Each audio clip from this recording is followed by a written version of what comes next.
Day 2, week 12. A bunch of round 11s and a couple of search and destroys that blew my head apart. We'll take a look at how all 4 sets went and go over some predictions for day number 3, as well as some betting tips coming right up.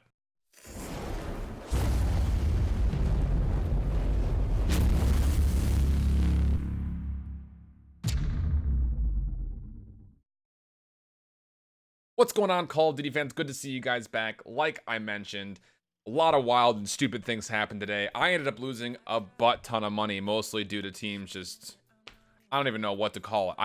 It's not throwing, it's not choking, it's just sheer insanity that took place. So let's go ahead and just start taking a look at these games from the start, as we'll start off with Midnight versus Heretics. We had predicted this one to go pretty easily for Heretics, maybe a 3-1 in there, but I said that this should be a pretty safe spread bet because Midnight, yeah, they were playing well mechanically, but they were making a handful of just execution mistakes. And Heretics, who, you know, maybe had some questionable mechanical moments, were playing a lot smarter face up. And I just thought that the smarter team would win here today. So jumping on into be frequency on the hard point, Heretics would win the first rotation pretty convincingly, but it was actually Midnight who would have the better specialist, earning streaks and then garnering them a better second rotation and a 40-point lead off of that. Zap and Royalty and Frosty really carried the weight in this one, as they all almost went nearly double positive, at least plus 10. And Midnight would not be slowed down after that second rotation. They'd take frequency at a scoreline of 250 to 183. Big moments from Zap and Royalty. Really impressed with how these guys are playing. The SMG buff has really made a lot of our SMG players, who are mechanically skilled players, really shine. And those that may have been getting lucky or getting away with things really have not shined. So we'll still dig in a little bit further. Search and destroy for the gridlock. Heretics have been looking a little bit all over the place with the search and destroy, but generally they've been consistent. However, for Midnight, they were all over Heretics today. Super convincing openings to these rounds in gridlock, specifically in the showers area. Even in rounds when Heretics had the numbers advantage, Midnight were able to clean up house with moments like these. But then all of a sudden, as it was a 5-0 for Midnight, Heretics would actually start to pull together a handful of rounds, including 4 straight, even in the face of score streaks and a grab slam coming out from Midnight. So you may have thought that, hey, if Heretics, if they're going to make a full 6-0 sweep come on the backside of this Search and Destroy, this is the opportunity as you survive through score streaks and the grab slam. However, they weren't able to get things done, though, in the round number 10. It would be a 6-4 favoring Midnight in a couple of clutch moments. And then we go to the control. Seaside control. Heretics have done relatively well here in the past. Well, not today. Didn't even look like they were playing, to be completely honest, as Midnight would absolutely tear through them. A 3-0 on Seaside control. Thanks for playing Heretics. What the heck went wrong with them today? Honestly, it's just looked like a different team. This is a squad that just previously played very well in day number 1 against OpTic. Took them to 5 games and nearly beat them. And they got smoked by Midnight. Not really sure what to think about that. Jumping on forward, though, we'll take a look at OpTic versus Elevate. Speaking of OpTic, and I had initially said this was going to be an easy 3-0. Don't even bother watching this one. And that's how it would normally start, as you started off on Arsenal Hardpoint. There's actually 3 Arsenals followed by 2 Haciendas. OpTic trying to get their reps in across different maps, and we kind of knew that going in that they were going to be doing a couple of changes, playing around with their map set, playing around with potential specialists and weaponry. And yep, it was a huge mismatch in the first part. Dashi absolutely popped off in the mid game on Arsenal, shutting down any hopes that Elevate would have had in this one. It wasn't really anywhere near close throughout any stretch of this game, but it would finish off with a 250 to 165. Going to the Search and Destroy on Arsenal. OpTic have looked awful in Search and Destroy. Well, they've looked bad. Okay, they've looked okay. They've gone 1-1 against the Heretics. They were 0-2 at Gen.G at Anaheim.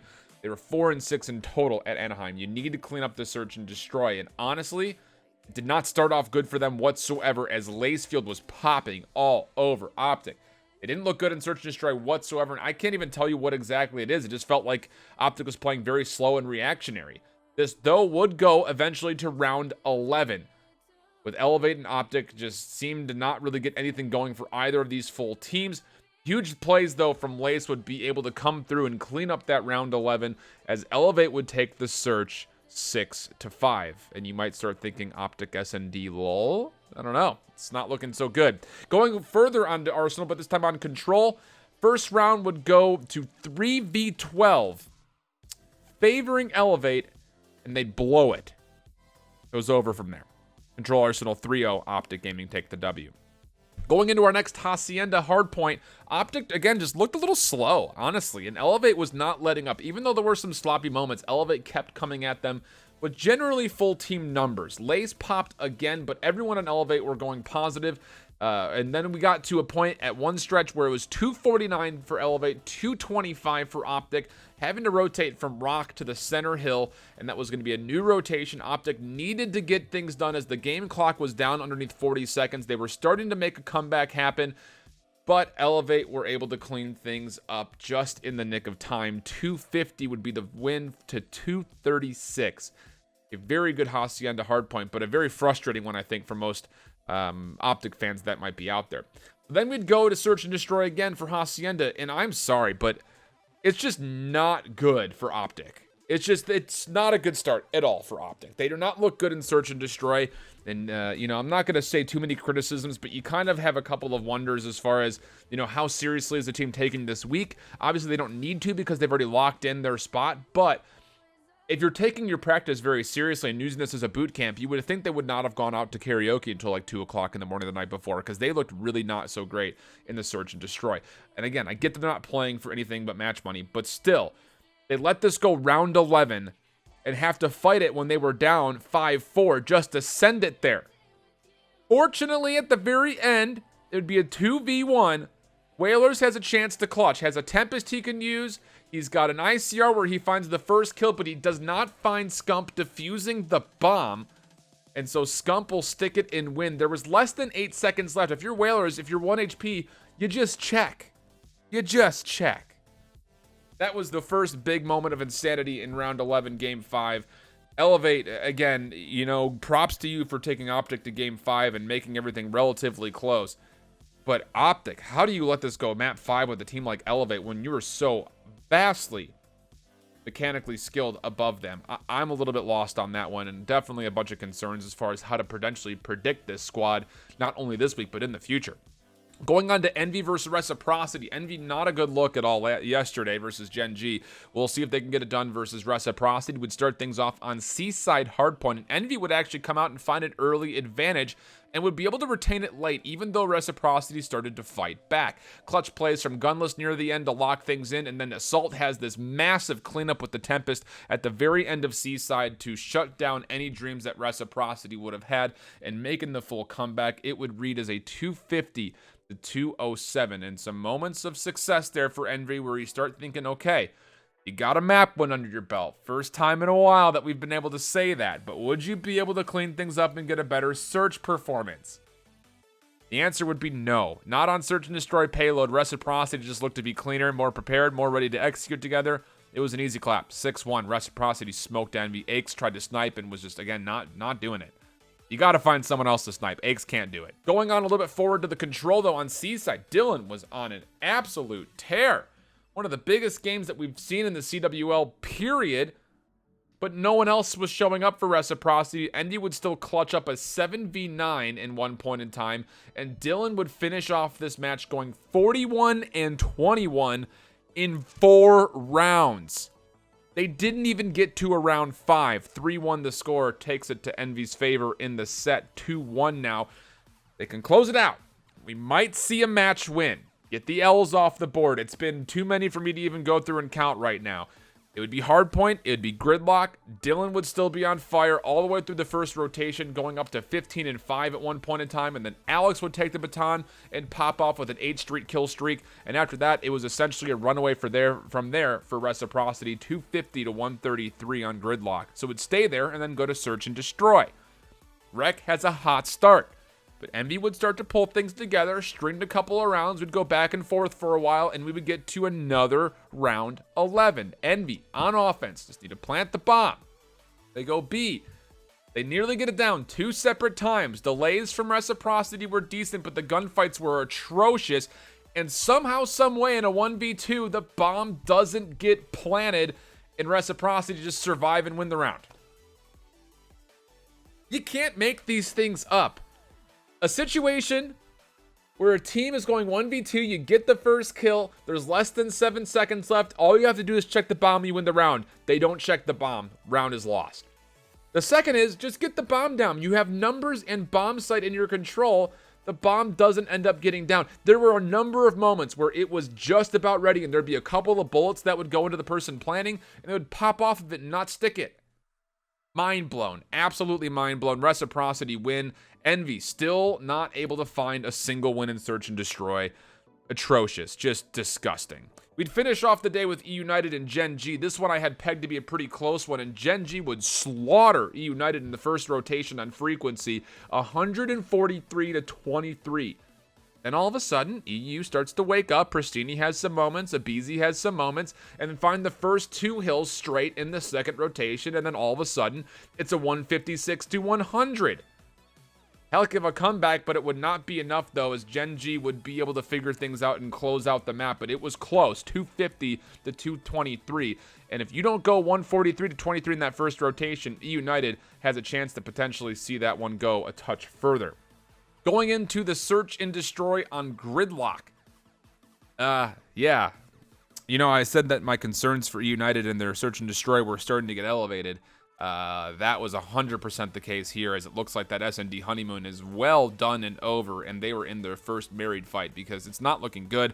6-1 the score. Gen.G able to take it, no problems really whatsoever. If you blinked, you missed it. We'd go to control on C-side. Simp would pop on the early offense for eUnited, getting full streaks, and then looking to cap A, they would use those streaks and actually get the cap. So they get their first offense and their first defense.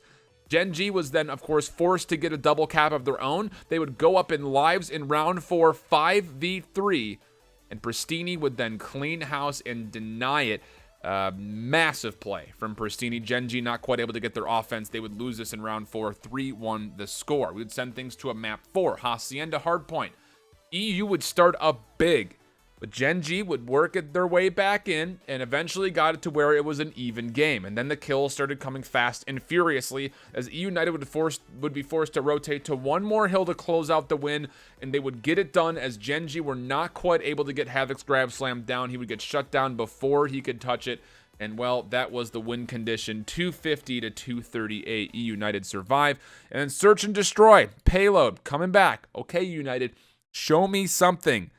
Looks like Spacely in his return has really elevated this Gen.G squad because, again, Gen.G were running away with the Search. This is one of the first times in a while that eUnited have lost both Search and Destroys in a set. Last time they did that was an 0-2 Search and Destroy record versus Elevate in pools at Anaheim. 3-2 the score. 3-6 was the final in the Search and Destroy. So good stuff there from Gen.G. They find themselves a pretty pivotal win. Let's talk about games for tomorrow very quickly, though, as we go into our matchups. And again, taking a look at it, they should be one-sided matchups. Gen.G versus Elevate, first thing up.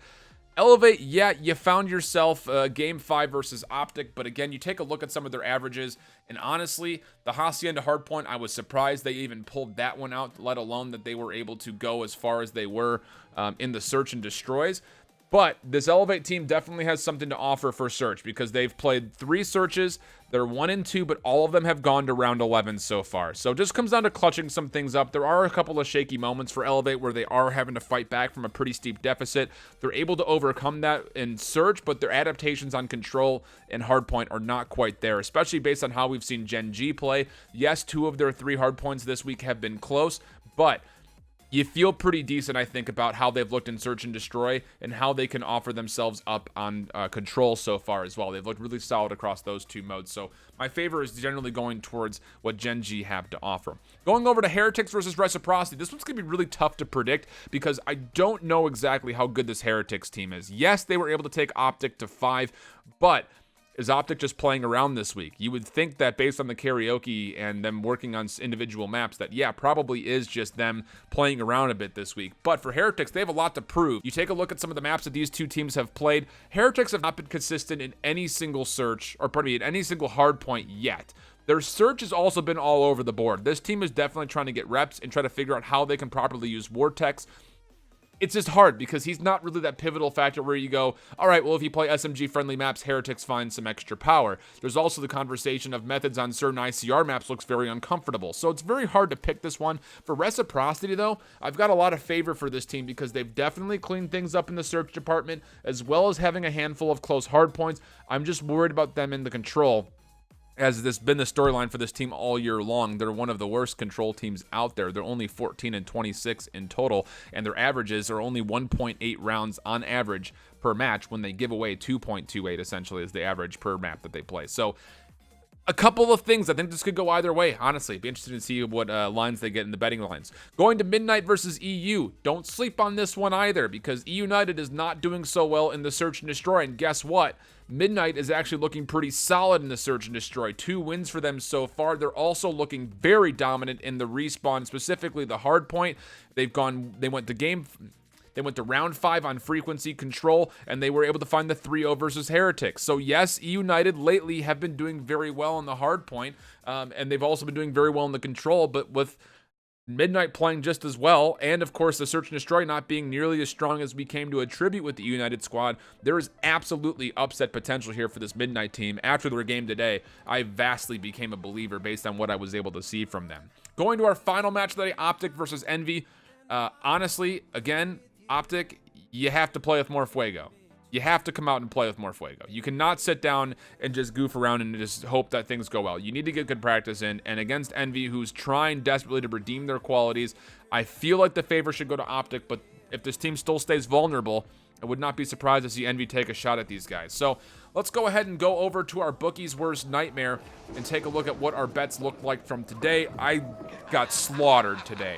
Absolutely slaughtered. I hit a huge parlay on the Heretics, OpTic, and Reciprocity set. With Heretics losing, it cost us. That was the only match we technically predicted wrong as far as our map winners or our match winners. But we did not do so well in the map counts either. Obviously, the Heretics lost, but Reciprocity not being able to clean things up versus Envy hurt a lot as well. So it was an expensive day. Hopefully, we can redeem ourselves going into day number 3. Let's go ahead and take a look at what we have.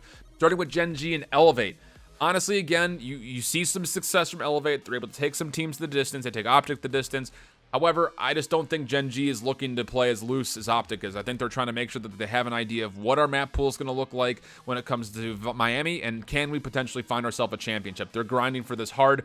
I have very big confidence that as the major favorite, that they will actually live up to the major favorite. Minus 770, minus 260 for them to find the 3-1 or 3-0. Yes, their last 10, their hard point has not looked as good, but it's getting better. It's getting a lot better, actually. And again, they went like 2-8 at Anaheim, so don't really count that last 10 in there. This new roster's looked a lot more solid there. Personally, I've got this one going a 3-0, maybe a 3-1, but I don't see Gen.G losing this to Elevate, so knock this as a parlay bet.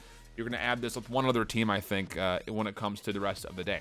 Match number 2, Heretics Reciprocity. Like I said, this one's going to be very, very close. It is going to be Reciprocity as the favorites. The plus 135 is definitely tempting for Heretics. Can Heretics beat Reciprocity? Yes, I think they absolutely can. If I were to put them up to against each other 10 times in a row, I still think I see Reciprocity winning the majority of those games. So I have Reciprocity taking this one at a 3-2, but I'm going to notch this as an upset potential, because if you're out there, you're feeling the Vamos more than I am, you think they can clean some things up, I think you could definitely make the argument that Heretics could win this.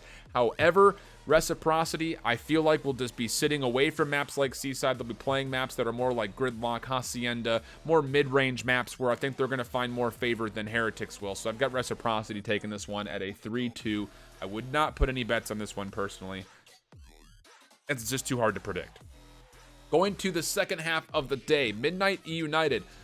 Honestly, this one could go either way, I think. Based on how, on paper, eUnited wins this one, you would say 7 out of the 10 times they play. However, Midnight this week, with how they've been looking, really, really solid, I would say. I'm actually very impressed with this team. They're plus 400 as the underdogs, plus 130 on the spread. Personally, you're going to want to take that spread, I think. I would probably suggest taking that spread because I can see Midnight taking 2 maps, and my prediction will be 3-2 favoring eUnited still because I think that they'll clutch things up. I cannot see them losing 2 search and destroys to this Midnight team. That's really the only reason why I say that. But when it comes to the respawn in specific, there is a world out there where I can see Midnight taking both a hard point, the search, and potentially the control and the hard point after. So maybe a 3-1 could potentially be in the cards, depending on who's picking first and what maps we go to. I can see a world where if we don't get to map 5, Midnight can absolutely win this. So I think the spread bet is relatively safe. However, if you're feeling feisty, you might want to throw a couple of dollars at the upset bet because honestly, plus 400 is pretty juicy. $10 bet will give you a 40 in return if you put it that way. So I don't know. I'm going to suggest the spread, not the upset, because I still think I see United winning this one. I can't see them losing 2 search and destroys and 2 hard points to this squad. I think it might just come down to the control, honestly speaking. Going to the final game of the day, Envy and OpTic. Pardon me, I just had a tongue twister there. Envy, huge underdogs for the second time this week. Plus 500. OpTic, we've seen what they've been able to not do, essentially, versus the teams they've played up against this week so far. They're the heavy favorites. However, in this one, I think the head-to-head matchup is just too convincing for OpTic. I do not think they come out nearly as slow or complacent as they did today, or I guess as I'm recording this, it was today. For you guys, it was yesterday. And day number 2, regardless. I've got this one going 3-1, and I'm going to notch that as a parlay option as well. So you're going to parlay, essentially, Gen.G and OpTic together. It's not going to return much, to be honest. So if you're not even feeling that, if you think OpTic might get upset, I would just stay away from it completely because it's going to cost you a lot just to get even a little bit of return on it. So going to the scorecard, this is what I suggest. The spread bet I will put up here, Midnight plus 1.5 versus eUnited. Again, that pays out at plus 130. So if they find at least 2 maps, you're covered there. And then the parlay bet of Gen.G and OpTic, that's the only other thing that I could suggest. Before we go, let's take a look at our divisions and what we have going for us here as far as who's in and who's out. A lot of things to look at because a lot of teams have secured themselves. Actually, Division B is completely locked in as far as who's going to be where. It just comes down to seeding from here. For Division A, though, Midnight and Reciprocity, as you see them up there, still have a lot to play for. If Reciprocity loses another match and Midnight wins another, I'm pretty sure it's over past then because I think Midnight holds the head-to-head. I'm not 100% sure, actually. Don't quote me on that, but currently Midnight is sitting in 4th at the 11-9, Reciprocity at 10-10 in 5th. Obviously, some opportunities there as well for a couple of swap-ups as far as who finishes where. But at this point, OpTic has pretty much guaranteed themselves the number 1 seed. Gen.G, they just need to essentially win one more match, and they guarantee them 2 seeds. Over in Division B, eUnited still fighting for that number 1 seed. And then Team Heretics, again, they're going to be fighting for that number 3 seed. They've already locked in their number 4, though. Nobody can surpass them. So they've already locked that all in. So that's how things go. We'll catch you guys day 3 for the recap for more action and more highlights and things of that nature. Until next time, though, hope you all keep holding it down. Later, bye-bye.